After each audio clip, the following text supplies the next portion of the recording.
प्यारे दोस्तों, competitive exam segment में आप सभी का स्वागत है। आज हम इस सेशन में भारत के महान न्यायवादी the attorney general of India के बारे में चर्चा करेंगे और उनसे संबंधित जो प्रोविजंस दिए गए हैं उसका आज हम लोग अध्ययन करेंगे। आइए दोस्तों शुरू करते हैं। भारत का महान न्यायवादी the attorney general of India. अब देखिए, the attorney of general of India जो है, the attorney general of India जो है वो भारत का जो है हमारे देश का जो सर्वोच्च कानूनी अधिकारी होता है। क्या होता है? सर्वोच्च कानूनी अधिकारी जो है होता है। इसका जो provisions the attorney general of India एक संवैधानिक पद है और भारतीय संविधान के अनुच्छेद 76 में जो है भारत के महान्यायवादी का प्रावधान किया गया है। इसमें जो है देखिए, अनुच्छेद 76 क्या कहता है? भारत के लिए एक महान्यायवादी पद का सृजन किया गया है। मतलब 76 के लिए, अनुच्छेद 76 में जो क्या प्रोविजंस किया गया है दोस्तों, तो इसमें जो है भारत के लिए एक महान्यायवादी है the attorney general of India का प्रोविजंस किया गया। यह जो होता है हमारे देश का क्या है? सर्वोच्च कानूनी अधिकारी होता है। ठीक है, सर्वोच्च कानूनी अधिकारी होता है। अब इसमें देखेंगे, हम लोग देखेंगे महान्यायवादी का अपॉइंटमेंट किस तरीके से होता है। अपॉइंटमेंट, उसके बाद उनके किस व्यक्ति को मतलब महान्यायवादी नियुक्त किया जा सकता है, उसके लिए क्या एलिजिबिलिटी होनी चाहिए, उनके क्या कार्य हैं, क्या अधिकार हैं, उनके कार्यों पे क्या सीमाएं हैं, उनके अधिकार क्षेत्र पे किस तरीके का लिमिटेशन लगता है। तो इन सब चीजों को आज हम विस्तार से देखेंगे दोस्तों। तो हम लोग अनुच्छेद 76 में प्रोविजंस किया गया है कि भारत के लिए महान्यायवादी पद होगा the attorney general of India. वह क्या होगा? हमारे देश का सर्वोच्च कानूनी अधिकारी होता है। अब फिर देखते हैं अपॉइंटमेंट। तो भारत के महान्यायवादी का अपॉइंटमेंट किसके द्वारा किया जाता है? राष्ट्रपति के द्वारा, प्रेसिडेंट के द्वारा जो है the attorney general of India, जो अटॉर्नी जनरल है भारत के, उनका जो अपॉइंटमेंट प्रेसिडेंट के द्वारा किया जाता है। ये चीज क्लियर हो। फिर अब किस व्यक्ति को जो है अटॉर्नी जनरल अपॉइंटमेंट किया जा सकता है, तो उसके लिए लिखा गया है संविधान में कि वह उच्चतम न्यायालय के न्यायाधीश के समान अर्हता होनी चाहिए। मतलब जिस भी व्यक्ति के पास उच्चतम न्यायालय के न्यायाधीश बनने का, सुप्रीम कोर्ट का जज बनने का योग्यता होगा, उस व्यक्ति को जो है भारत का महान्यायवादी जो है अटॉर्नी जनरल अपॉइंटमेंट किया जा सकता है। तो अब आपको एक कंडीशन मालूम होना चाहिए कि उच्चतम न्यायालय के न्यायाधीश बनने के लिए क्या कंडीशन होनी चाहिए। इससे भी रिलेटेड आपको एग्जाम में क्वेश्चन आ सकते हैं। तो ये हम लोग देख लेते हैं। यहाँ पर देखिए, सुप्रीम कोर्ट का जज बनने के लिए क्या अर्हता होनी चाहिए दोस्तों। तो सुप्रीम कोर्ट का जज बनने के लिए उच्चतम न्यायालय का उच्चतम न्यायालय का न्यायाधीश, उच्चतम न्यायालय का न्यायाधीश बनने के लिए क्या योग्यता होनी चाहिए। उच्चतम न्यायालय का न्यायाधीश कौन व्यक्ति बन सकता है, क्या उसके पास योग्यता हो कि वह बन सकता है। तो पहली कंडीशन तो यही है कि वह क्या हो? भारत का नागरिक हो। नंबर 1 कंडीशन क्या है? भारत का नागरिक हो। ठीक है, क्या हो? भारत का नागरिक।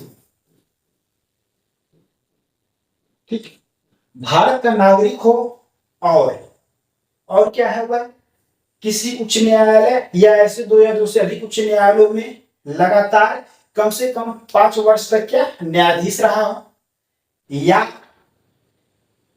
किसी उच्च न्यायालय या ऐसे 2 या 2 से अधिक उच्च न्यायालयों में लगातार कम से कम 10 वर्ष तक अधिवक्ता रहा हो, या राष्ट्रपति की राय में पारंगत विधिवेत्ता हो। तो ये जो है भारत के नागरिक हो, उसके बाद 5 वर्ष तक न्यायाधीश रहा हो, 10 वर्ष तक अधिवक्ता रहा हो, या 10 वर्ष या जो है राष्ट्रपति के राय में क्या है? पारंगत विधिवेत्ता हो। तो या कंडीशन, मतलब भारत के नागरिक के साथ न्यायाधीश वाला कंडीशन जुड़ा हो, या अधिवक्ता वाला कंडीशन जुड़ा हो, या राष्ट्रपति की राय में पारंगत विधिवेत्ता हो। ये चीज आप कंफर्म हो गए। अब इस चीज को हम लोग लिख लेते हैं। तो भारत का नागरिक हो तथा इसके साथ क्या ऐड हो जाएगा? तथा और क्या ऐड हो जाएगा?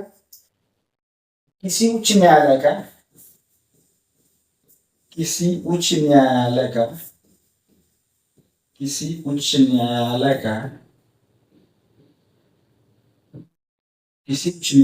कम से कम 5 वर्ष तक न्यायाधीश रहा। 5 वर्ष तक क्या है? न्यायाधीश रहा। ठीक है। वह किसी एक ही उच्च न्यायालय में हो सकता है 5 वर्ष का कार्यकाल बिताया हो, या 2 या 2 से अधिक उच्च न्यायालयों में, कुल मिलाकर लगातार कितना, कम से कम 5 वर्ष तक उसको मतलब सर्विस न्यायाधीश के रूप में दिया जाना चाहिए। ठीक है, ये चीजें है। फिर या किसी उच्च न्यायालय में कम से कम 10 वर्ष तक क्या अधिवक्ता रहे।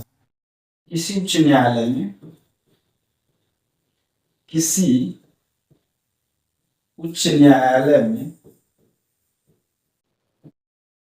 किसी उच्च न्यायालय में कम से कम 10 वर्ष तक, 10 वर्ष तक अधिवक्ता रहा।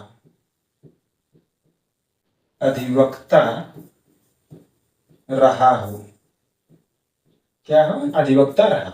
ये चीजें हैं। या क्या हो जाएगा? राष्ट्रपति की राय में पारंगत विधिवेत्ता। ठीक है, राष्ट्रपति की राय में, राष्ट्रपति की राय में, राष्ट्रपति की राय में पारंगत, राष्ट्रपति की राय में पारंगत विधिवेत्ता,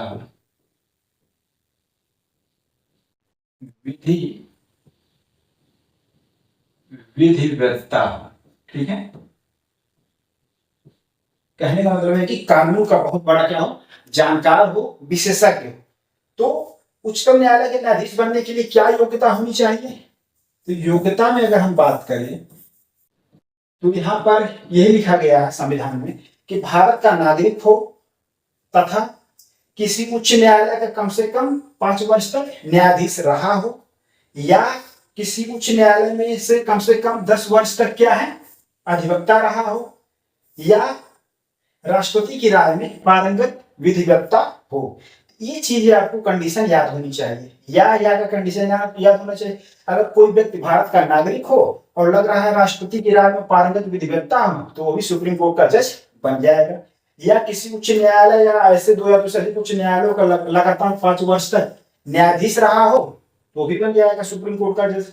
या किसी उच्च न्यायालय में कम से कम 10 वर्ष तक लगातार अधिवक्ता रहा हो, वो भी क्या है, उच्च न्यायालय के न्यायाधीश बन जाएगा।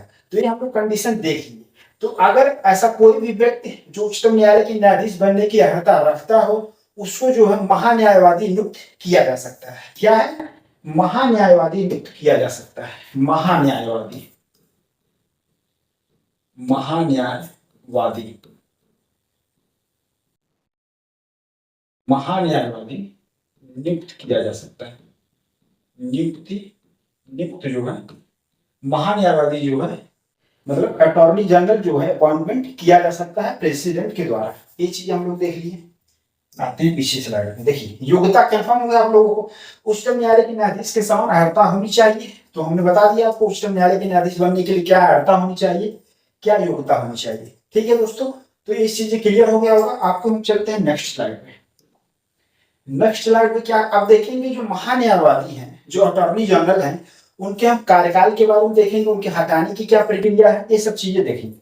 अब देखिए, संविधान में कार्यकाल के बारे में जो है सुरक्षा प्रदान नहीं किया गया है। देखिए, न तो हटाने की प्रक्रिया के बारे में ही संविधान में कहीं कुछ लिखा गया है। संविधान पूरी तरीके से इस मामले में एकदम मौन है, शांत है। संविधान में कहीं भी कोई प्रोविजन के माध्यम से कुछ नहीं लिखा गया है कि महान्यायवादी का, अटॉर्नी जनरल का कार्यकाल कितना होगा, उनके हटाने की प्रक्रिया क्या होगी, कुछ भी नहीं लिखा गया। ठीक है, तो ये चीजें आपको ध्यान में रहना चाहिए दोस्तों। आप देखेंगे पीसीएस के पेपर में या आईएएस के पीवाईक्यू आप सॉल्व कर रहे हो हैं, तो वहां पर स्टेटमेंट फॉर्म में महान्यायवादी से संबंधित क्वेश्चन आए हुए हैं। तो आप जब संविधान में जो प्रोविजंस महान्यायवादी के लिए दिए गए हैं स्पष्ट रूप से, उनके बारे में जानकारी होगा तो आप स्टेटमेंट गलत नहीं करेंगे, या क्वेश्चन आएगा तो उसको आप गलत नहीं करेंगे। ठीक है, ये चीज है आपको। अब देखिए, यहाँ पर हम बता रहे हैं आपको कार्यकाल के बारे में कुछ नहीं कहा गया संविधान के बारे में। संविधान में जो कार्यकाल के बारे में कुछ नहीं लिखा गया। ठीक है, क्योंकि महान्यायवादी का कार्यकाल क्या होगा, संविधान द्वारा निश्चित नहीं किया गया है। ठीक है, तो महान्यायवादी का जो कार्यकाल क्या होगा, महान्यायवादी का जो महान्यायवादी है,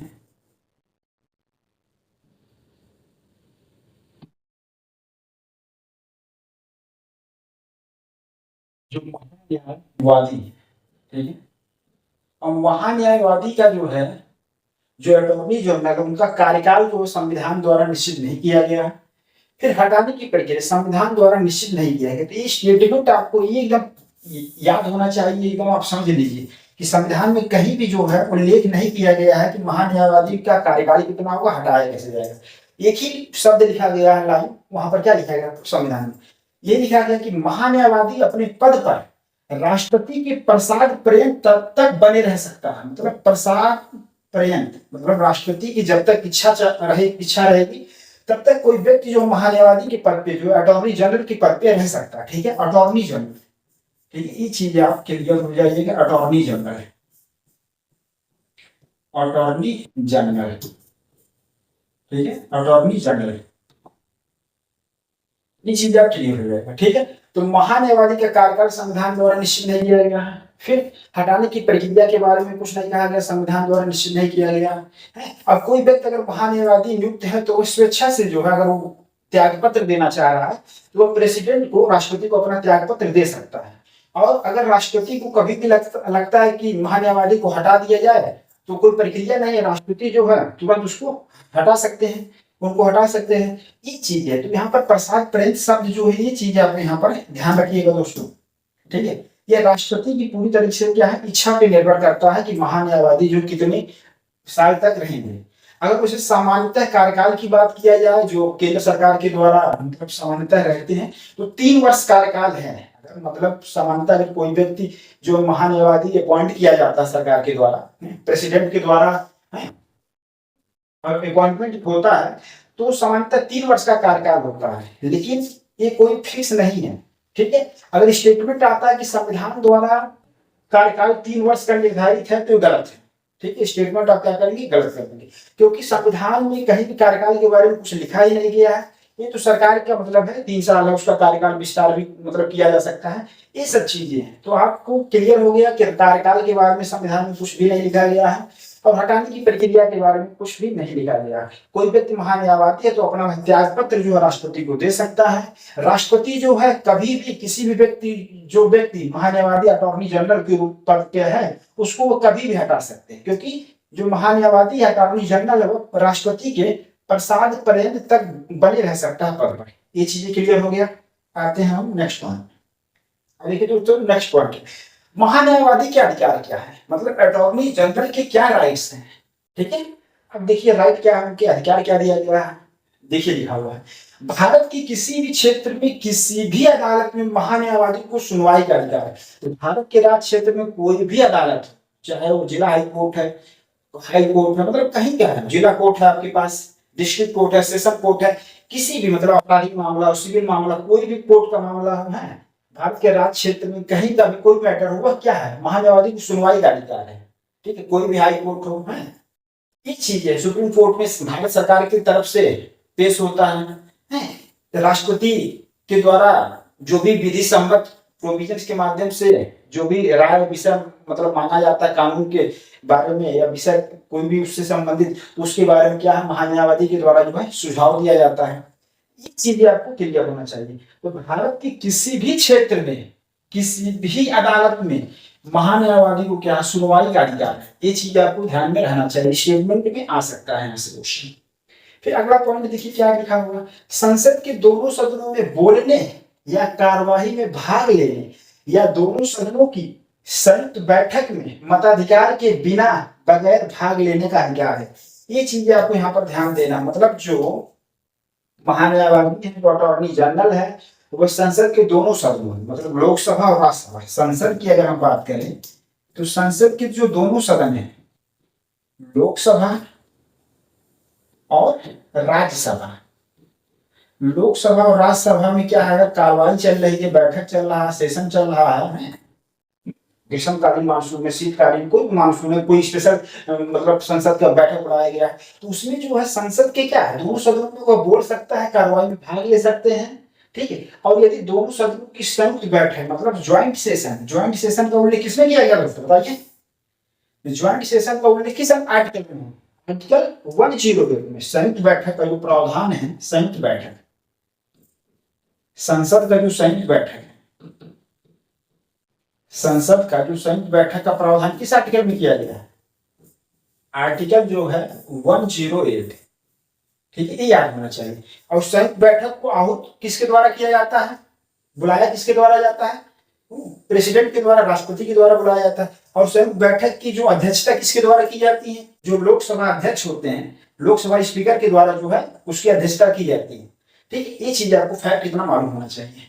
अब यहाँ पर देखेंगे जो संसद के दोनों सदनों में बोलने का, तो लोकसभा राज्यसभा में महान्यायवादी जो अटॉर्नी जनरल है वह बोल सकते हैं, कार्रवाई में भाग ले सकते हैं। और जब कभी संसद का जो है joint session, joint session article 108 के तहत जब संसद का ज्वाइंट सेशन बुलाया जाता है, संयुक्त बैठक बुलाया जाता है, तब उसमें भी वे क्या बोल सकते हैं, कार्रवाई में भाग ले सकते हैं, सब कुछ कर सकते हैं, लेकिन एक चीज नहीं कर सकते, मत नहीं दे सकते हैं, जो वोटिंग राइट है उनको भी नहीं है। मतलब संसद चाहे लोकसभा है, राज्यसभा है, या जब ज्वाइंट सेशन हो रहा है, संयुक्त बैठक हो रहा है, उसमें महान्यायवादी को जो वोटिंग राइट नहीं है, मतलब मताधिकार के बिना बगैर भाग लेने का क्या है, अधिकार है। ये चीज आपको ध्यान में रखिएगा। यहाँ से देखेंगे आप पीवाई को, अगर अभी पेपर आप सॉल्व करेंगे, यहाँ से बहुत क्वेश्चन आए हुए हैं महान्यायवादी से रिलेटेड है। ये चीज आप यहाँ पर बारीकियों को आप ध्यान दीजिए दोस्तों, ठीक है। तो यहाँ पर संसद के दोनों सदनों में बोल सकते हैं, कार्रवाई में भाग ले सकते हैं। दोनों सदनों की जब ज्वाइंट सेशन होगा, संयुक्त बैठक आर्टिकल 108 के तहत, तभी वो बोल सकते हैं, कार्रवाई में भाग ले सकते हैं, लेकिन उनको मत देने का अधिकार नहीं है, ठीक है। किसी भी सदन में वे वोटिंग राइट उनके पास नहीं है। ये चीज आपको कंफर्म होना चाहिए। फिर अगला पॉइंट क्या है? एक संसद सदस्य की तरह सभी भत्ते व विशेषाधिकार मिलते हैं। ये चीज आपको बहुत इंपॉर्टेंट आपके लिए है। सभी भत्ते एवं विशेषाधिकार मिलते हैं, मतलब कि जो संसद सदस्य को जो विशेषाधिकार मिला हुआ है, संसद सदस्य के विशेषाधिकार को उल्लेख किसमें किया गया? अनुच्छेद जो 105 में, अनुच्छेद 105 में संसद के विशेषाधिकार की बात की गई है। वो चीजें अब देखिए, संसद सदस्यों को जो भत्ते मिलते हैं, ठीक है, जो विशेषाधिकार मिलते हैं, वे सभी सुविधाएं किसको मिलता है? महान्यायवादी को मिलता है। किसको मिलता है? महान्यायवादी को। ये पूरी सुविधाएं किसको मिल रहा है? महान्यायवादी को जो है मिलता है। ये चीजें हैं, लेकिन जो है सिर्फ खाली वोटिंग राइट जो है, कुछ सदनों को वोटिंग राइट का अधिकार नहीं है। और जो संसद सदस्य को जो सुविधाएं मिलता है, जो भत्ते हैं, विशेषाधिकार है, वो सब चीजें क्या है यहाँ पर इनको महान्यायवादी को मिलते हैं। तो ये जो महान्यायवादी के जो राइट है, अधिकार है, अटॉर्नी जनरल का जो राइट है, इसमें देखेंगे जो तीनों पॉइंट है बहुत आपके लिए इंपॉर्टेंट है। ये चीज आपको दिमाग में आप इसको अंडरस्टूड कर लीजिए, है, समझ लीजिए इसको, ठीक है दोस्तों। फिर हम नेक्स्ट स्लाइड पे चलते हैं। अब देखिए नोट्स, एक पॉइंट आपको बहुत इंपॉर्टेंट है, ये चौथा पॉइंट इसको इंपॉर्टेंट आप मान सकते हैं। महान्यायवादी सरकार का क्या है? पूर्णकालिक वकील नहीं है, ठीक है। फुल टाइम वो एडवोकेट नहीं है, फुल टाइम जो एडवोकेट नहीं हो, पूर्णकालिक वकील नहीं है। वह एक सरकारी कर्मी की श्रेणी में नहीं आता है, वह एक सरकारी कर्मी की श्रेणी में, वह एक सरकारी कर्मी की श्रेणी में नहीं आता है, ठीक है। इसलिए उसे निजी विधिक कार्रवाई से नहीं रोका जा सकता। मतलब जो महान्यायवादी है, जो अटॉर्नी जनरल है, जो अटॉर्नी जनरल है, जो अटॉर्नी जनरल क्या है? जो अटॉर्नी जनरल महान्यायवादी वो सरकार का क्या पूर्णकालिक वकील नहीं है, वह एक सरकारी कर्मी की श्रेणी में नहीं आता है। इसलिए उसे निजी विधिक कार्रवाई से नहीं रोका जा सकता। मतलब वो निजी प्रैक्टिस कर सकते हैं, लेकिन भारत सरकार के खिलाफ है या कोई ऐसा, मतलब यहाँ पर संविधान में प्रोविजन दिया होगा, अभी आगे आपको स्लाइड में बता रहे हैं, भारत सरकार के खिलाफ कोई भी ऐसा सिविल या आपराधिक कोई भी कार्रवाई जो है कोई भी व्यक्ति के साथ उस तरीके का खड़ा नहीं हो सकते हैं, ठीक है। ये चीजें वहां पर प्रतिबंध लगाया गया है, ठीक है। तो ये चीज आपको यहाँ पर भी स्टेटमेंट फॉर्म में को आ सकता है, यहाँ से भी प्रश्न बन सकता है। ये चीजें ध्यान में रखिएगा दोस्तों। महान्यायवादी जो अटॉर्नी जनरल है वो सरकार का पूर्णकालिक वकील नहीं है, वह एक सरकारी कर्मी की श्रेणी में नहीं आता है, इसलिए उसे निजी विधिक कार्रवाई से रोका नहीं जा सकता, ठीक है। ये चीज आपको क्लियर हो गया होगा, ठीक है दोस्तों। फिर हम आते हैं नेक्स्ट पॉइंट पे।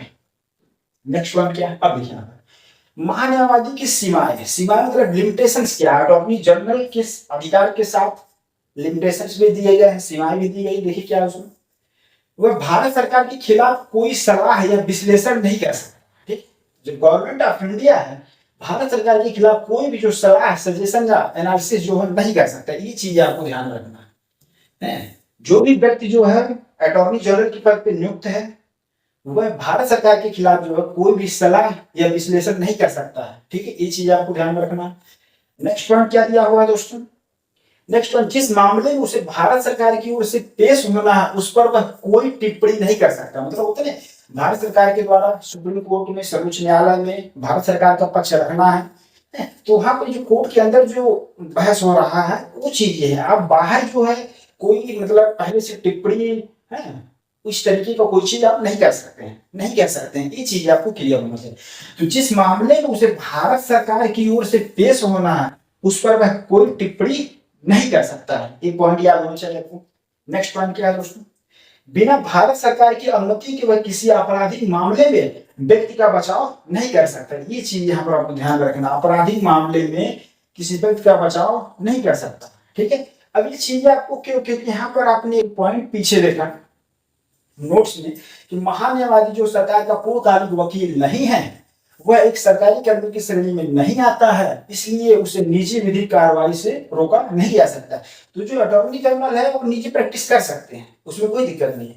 लेकिन फर्क है कि भारत सरकार के खिलाफ या भारत सरकार के मतलब उनकी अनुमति लेते हुए ही आप कोई कार्य को निजी प्रैक्टिस कर सकते हैं। इस तरीके का आपको सेंस समझना है।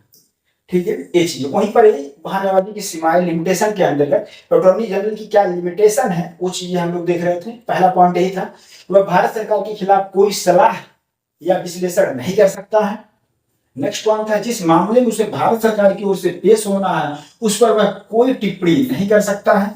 बिना भारत सरकार की अनुमति के वह किसी आपराधिक मामले में व्यक्ति का बचाव नहीं कर सकता। ठीक है दोस्तों, लगभग समझ में आपको आ गया होगा। आते हैं नेक्स्ट पॉइंट में। नेक्स्ट क्या करा, महान्यायवादी की जो कार्य है और क्या शक्तियां हैं, महान्यायवादी अटॉर्नी जनरल का क्या फंक्शन है, उनको क्या पावर दिया गया है, ये चीजें हम यहाँ पर बात करेंगे। ठीक है, अब पावर तो आप पीछे भी देख लीजिए, वो संसद के दोनों सदनों में क्या है, भाग ले सकते हैं, बोल सकते हैं, वोटिंग राइट नहीं है उनको, मत देने का अधिकार नहीं है। संसद सदस्यों के जो विशेषाधिकार हैं वो उनको प्राप्त हैं, जो संसद सदस्यों को जो भत्ते मिलते हैं वो चीजें प्राप्त हैं उनको, महान्यायवादी को, ये सब चीजें। अब हम यहाँ पर देखेंगे जो महान्यायवादी के जो पद है उसको, उससे रिलेटेड जो उनका फंक्शन है, जो कार्य है, जो उससे रिलेटेड जो शक्तियां हैं, क्या पावर्स हैं, ये चीजें हम देखेंगे दोस्तों। अब देखिए यहाँ पर क्या लिखा हुआ है। पहला पॉइंट लिखा है, भारत सरकार को विधि संबंधी ऐसे विषयों पर सलाह देता है जो राष्ट्रपति द्वारा सौंपा जाए। जो प्रेसिडेंट महामहिम राष्ट्रपति के द्वारा जो भी विषय कानून से रिलेटेड संबंधित कोई भी विषय जो अटॉर्नी जनरल को सौंपा जाएगा उस पर जो है सुझाव सलाह किसको देंगे, प्रेसिडेंट को देंगे। तो वही चीजें लिखा हुआ दोस्तों, भारत सरकार को विधि संबंधी ऐसे विषयों पर सलाह देता है जो राष्ट्रपति द्वारा सौंपा गया है। नेक्स्ट पॉइंट क्या है दोस्तों, विधिक स्वरूप से ऐसे अन्य कर्तव्यों का पालन करना जो राष्ट्रपति के द्वारा सौंपा गया है। मतलब राष्ट्रपति के द्वारा जो प्रोविजंस दिया जाएगा, जो बातें दी जाएगी, जो टॉपिक उनको सौंपा जाएगा विधि से रिलेटेड, संविधान से रिलेटेड, उस विषय पे क्या वो सुझाव देंगे, अपने कर्तव्यों को क्या हुआ महान्यायवादी के द्वारा क्या निर्वहन किया जाएगा। ये चीजें हैं। फिर नेक्स्ट पॉइंट क्या है दोस्तों, संविधान या किसी विधि द्वारा प्रदान किए गए अन्य कर्तव्यों का निर्वहन करना। तो महान्यायवादी को अगर संसद के द्वारा कोई कानून बनाकर या राष्ट्रपति के द्वारा कोई आदेश निकालकर कोई अन्य कर्तव्य को महान्यायवादी को दिया जा रहा है, कोई अन्य दायित्व सौंपा जा रहा है, तो उन दायित्वों का भी निर्वहन करने का मतलब क्या है, महान्यायवादी को एक कर्तव्य है, ये उनका, ये चीजें यहाँ पर लिखा गया दोस्तों। तो आप लोग महान्यायवादी की कार्य शक्तियों के अंतर्गत चीजें देख ली। हम आते हैं नेक्स्ट पॉइंट। अब देखिए महान्यायवादी के भारत सरकार के अन्य कानूनी अधिकार भी होता है। देखिए महान्यायवादी भारतीय संविधान का जो अनुच्छेद 76 है, अनुच्छेद 76 में जो है महान्यायवादी के पद का सृजन किया गया। तो भारत का एक जो है अटॉर्नी जनरल ऑफ इंडिया, तो भारत का एक अटॉर्नी जनरल होगा, महान्यायवादी होगा। ठीक है, तो भारत का जो एक महान्यायवादी है, अभी मतलब ये अपनी कार्यप्रणाली को सही ढंग से संचालित कर पाए हैं, तो इनके सहायता के लिए जो है और भी सॉलिसिटर जनरल होते हैं, महाधिवक्ता होते हैं, अपर महाधिवक्ता होते हैं, अतिरिक्त सॉलिसिटर जनरल होते हैं। तो एक महान्यायवादी है, ठीक है। अब इनके सहयोग और सहायता के लिए जो और महाधिवक्ता है, अपर महाधिवक्ता है, सॉलिसिटर जनरल है, सॉलिसिटर जनरल हो गए,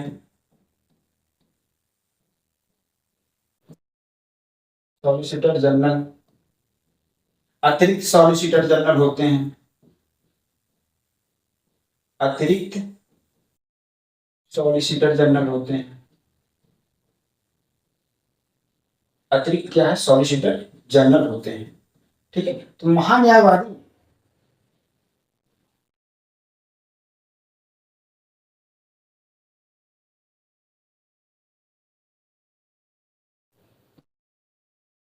दोस्तों देखिए यहाँ पे महान्यायवादी जो अटॉर्नी जनरल उनको सहायता देने के लिए, सहयोग देने के लिए सॉलिसिटर जनरल, अतिरिक्त सॉलिसिटर जनरल, महाधिवक्ता, अपर महाधिवक्ता के मतलब और भी सदस्य होते हैं।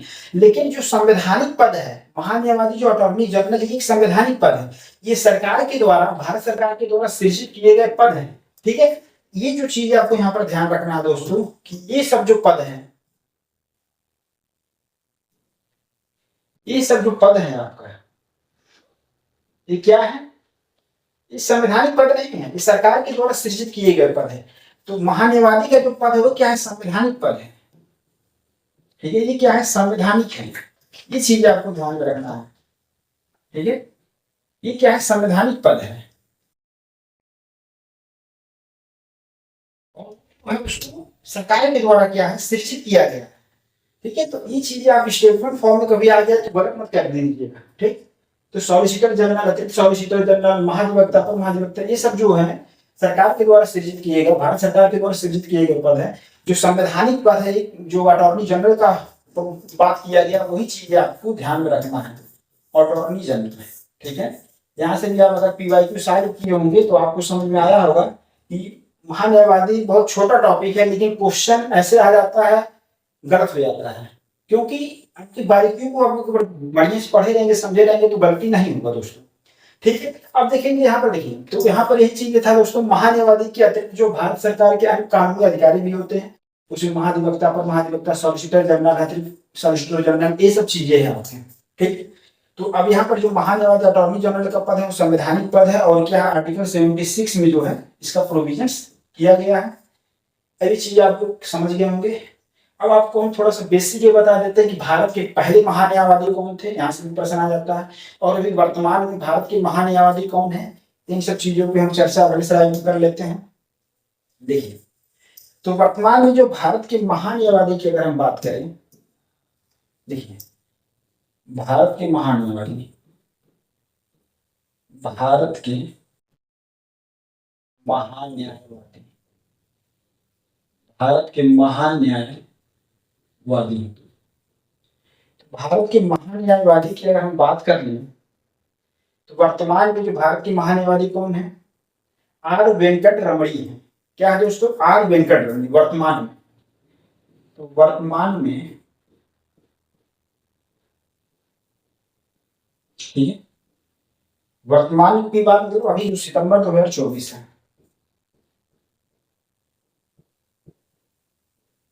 ठीक है, ठीक, लास्ट सितंबर 2024, 30 सितंबर 2024 तक की अगर स्थिति की बात करें, अभी भी रहेंगे, अभी उनका कार्यकाल है।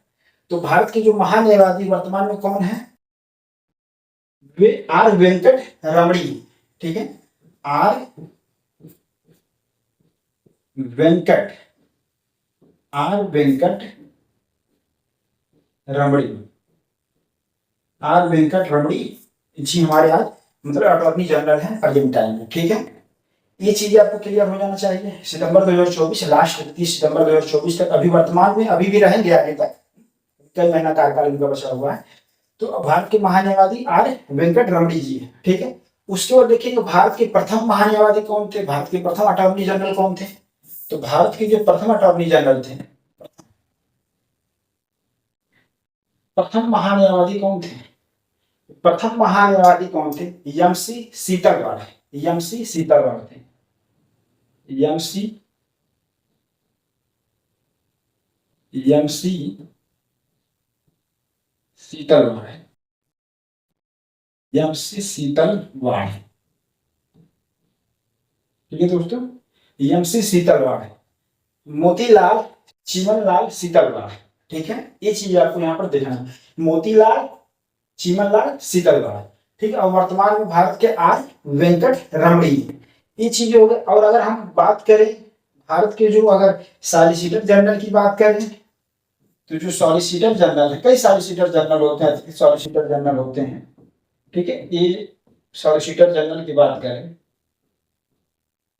जैसे देखेंगे तुषार मेहता,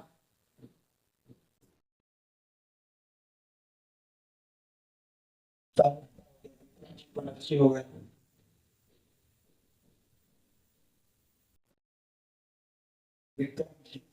बनर्जी, ठीक है। और भी ऐसे नाम है अन्य सॉलिसिटर जनरल में, वो ज्यादा इंपॉर्टेंट नहीं है, आपको यहाँ पर हम समझाने के लिए बता रहे हैं।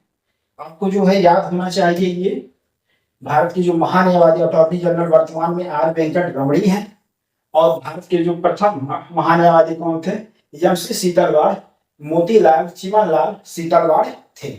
ठीक है दोस्तों, तो आपको महान्यायवादी के बारे में लगभग चीजें आज क्लियर हो गया दोस्तों।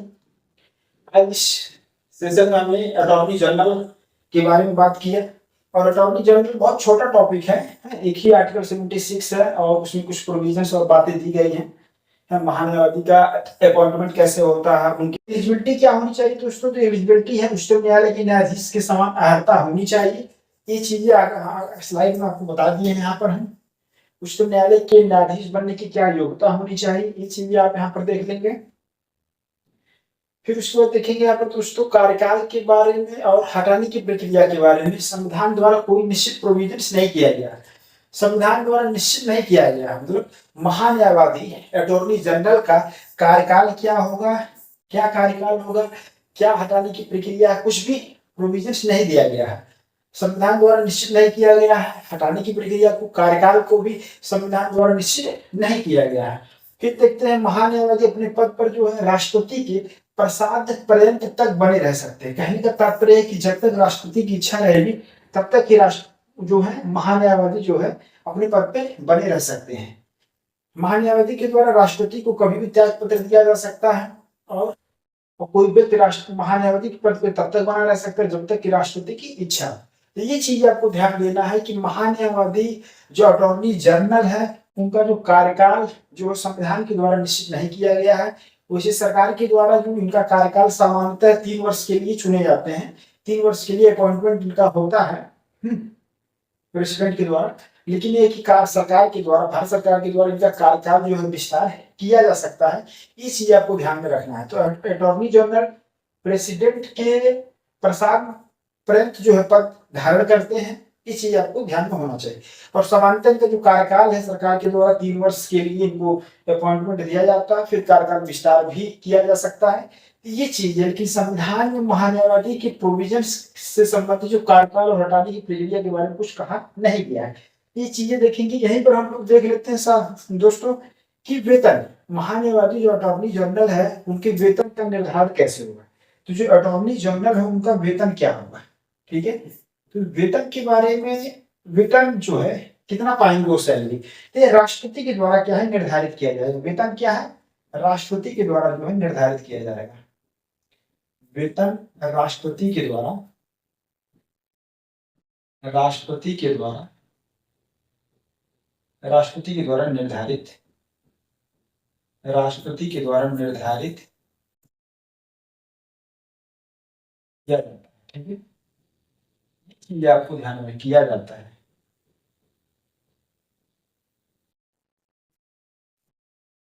इसलिए क्लियर हो गया।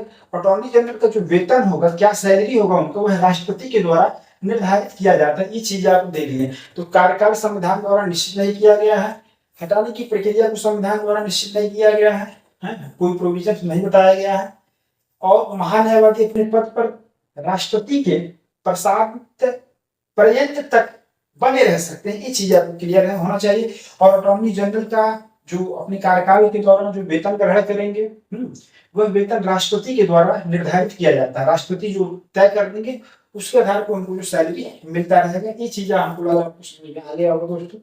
अब आते हैं चीजें नेक्स्ट पॉइंट पे। हम लोगों महान्यायवादी के जो अधिकार है क्या क्या अधिकार है? भारत की किसी भी राज्य क्षेत्र में किसी भी अदालत में क्या उसको सुनवाई का अधिकार है? संसद के दोनों सदन में बोलने और कार्रवाई में भाग लेने का अधिकार है? संयुक्त बैठक 108 की अनुच्छेद 108 के तहत जो संयुक्त ज्वाइंट सेशन होता है वहां भी क्या है, भाग लेने का, कार्यवाही में भाग लेने का, बोलने का अधिकार है, लेकिन वोटिंग राइट नहीं है। ये चीज आपको ध्यान में रखना है, मताधिकार का राइट इनको नहीं दिया गया। ये चीज आप यहाँ पर देख लिए। फिर उसके बाद हम लोगों ने देखा है नोट्स, आपको ध्यान में रखना दोस्तों कि महान्यायवादी जो सरकार के क्या होता है, पूर्णकालिक वकील नहीं है। ये चीज है, वह एक सरकारी कर्मी की श्रेणी में नहीं आता है, इसलिए उसे निजी विधिक कार्रवाई से क्या है, नहीं रोका जा सकता। ये चीज आपको क्लियर होना चाहिए। और उसके बाद हम लोगों ने यहाँ पर देखा कि महान्यायवादी की क्या सीमाएं हैं, क्या लिमिटेशंस हैं। ठीक है, तो वह भारत सरकार के खिलाफ कोई भी सलाह या विश्लेषण नहीं कर सकता है। जिस मामले में उसे भारत सरकार की ओर से पेश होना, उस पर वह कोई टिप्पणी नहीं कर सकता है। और ये चीज बिना भारत सरकार की अनुमति के बिना किसी आपराधिक मामले में व्यक्ति का बचाव नहीं कर सकता। ये चीजें आपको क्लियर हो जाना चाहिए। और महान्यायवादी की कार्य और शक्तियां जो है, राष्ट्रपति के द्वारा जो भी चीजें सौंपा जाएगा विधि से संबंधित है, वो ऐसे विषयों पे क्या है, सलाह देंगे। ये सब चीजें यहाँ पर आप देख लीजिएगा दोस्तों। फिर हम लोगों ने यहाँ पर आपको बताया महान्यायवादी को जो अटॉर्नी जनरल एक संवैधानिक पद है और उनके सहयोग और सहायता देने के लिए सरकार के द्वारा सॉलिसिटर जनरल और अतिरिक्त सॉलिसिटर जनरल के अपॉइंटमेंट किया जाता है। ये चीज आपको ध्यान में अंतर रहना चाहिए। ये कोई संवैधानिक पद नहीं है। क्या है, महान्यायवादी का क्या पद है, संवैधानिक पद। ये चीज आपको ध्यान में रहना चाहिए दोस्तों। फिर हम लोगों ने बताया, बातचीत किया यहाँ पर कि वर्तमान में आर वेंकट रमणी भारत के महान्यायवादी हैं और प्रथम महान्यायवादी कौन थे, एम.सी. सीतलवाड़ जी हैं। और ये जो आर वेंकट रमणी हैं, ये हमारे कार्यकाल के आधार पर देखेंगे तो 16वें नंबर की महान्यायवादी है। 16वें महान्यायवादी है। क्या है, 16वें महान्यायवादी है। अगर हम कार्यकाल के आधार पर देखेंगे तो कितने नंबर के हैं, 16वें नंबर के महान्यायवादी हैं। लेकिन अगर हम व्यक्ति के तौर पे देखें तो 14वें नंबर के व्यक्ति हैं जो महान्यायवादी के पद को क्या है, धारण किए हैं, ग्रहण किए। ये चीज आपको ध्यान में रखना है। तो ये 16वें महान्यायवादी है किसके आधार पे, कार्यकाल के आधार पे। ये चीजें लिख लीजिए, कार्यकाल के आधार पर। कार्यकाल के आधार पर अगर देखा जाए ये चीजें आपको है। लेकिन अगर हम व्यक्ति के तौर पे देखें तो 14वें नंबर के व्यक्ति के तौर पे क्या है, ये ऐसे 14वें नंबर के व्यक्ति हैं जो इस पद को क्या है, धारण किए हैं। ये चीज आप यहाँ बारीकी ध्यान में रखिएगा दोस्तों। आर वेंकट रमणी जो है 14वें नंबर के 14वें व्यक्ति है, 14वें जो है व्यक्ति हैं जो महान्यायवादी पद को धारण किए, जो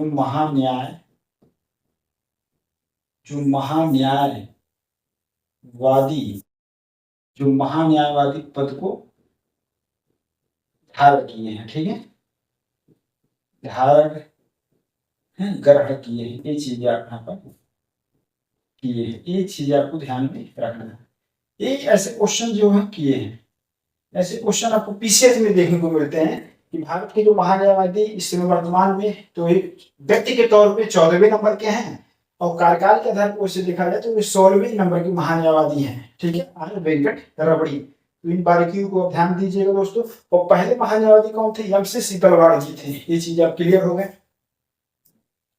उसके बाद सॉलिसिटर जनरल के बारे में हम लोग बात किए थे। फिर यहाँ पर अनुच्छेद 143 के तहत राष्ट्रपति जो है उच्चतम न्यायालय से जो है विधि से संबंधित या संविधान से संबंधित किसी प्रोविजन के बारे में क्या सुझाव जो है उच्चतम न्यायालय से मांगते हैं। ये चीजें हम लोग देख लिए। सेशन दोस्तों लगभग आपका समाप्त हो गया। तो आज इस सेशन में हम लोगों ने अनुच्छेद 76 में जो महान्यायवादी का प्रोविजन था उसको हम लोगों ने विस्तार से देखा और रिवाइज भी किया कि चीजें याद हो जाए इसी क्लास में। ठीक है दोस्तों, फिर हम मिलते हैं नए टॉपिक के साथ। धन्यवाद।